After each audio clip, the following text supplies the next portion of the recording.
नमस्कार मंडळी, स्वागत आहे तुमचं आमच्या यूट्यूब चॅनलमध्ये. तर आज आम्ही करणार आहोत पनीर टिक्का मसाल्याची भाजी. तर ही जी ग्रेव्ही आहे ते आम्ही म्हणजे करून घेतलेली आहे पहिलाच. सो हे पनीर आहे, पनीर कट करून घेणार आहे आपण. आणि ही जी आपण भाजी चिरलेली आहे, टमॅटो, कांदा आणि शिमला मिरची ह्यात ॲड करणार आहोत. अर्धा वाटी डाळीचं पीठ घेतलेलं आहे, दही, आलं लसणाची पेस्ट घेतलेली आहे आणि हे मसाले टाकून त्यात आपण मिश्रण करून घेणार आहोत. सो तेल आणि बटर घेऊन एका कढईत आपण हे जे स्टफिंग आहे ते परतून घेऊन तेल सुटेपर्यंत आपण ह्याला वाफवणार आहे. तर लगेचच आपण कांदा आणि टमॅटोची ग्रेव्ही करून त्यात हे जे परतून घेतलेलं जे स्टफिंग आहे ते यात ॲड करणार आहोत.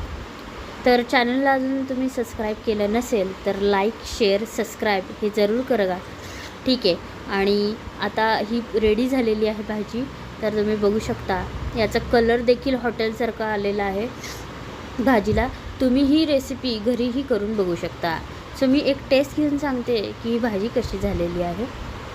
सो खूपच छान झालेली आहे भाजी. धन्यवाद.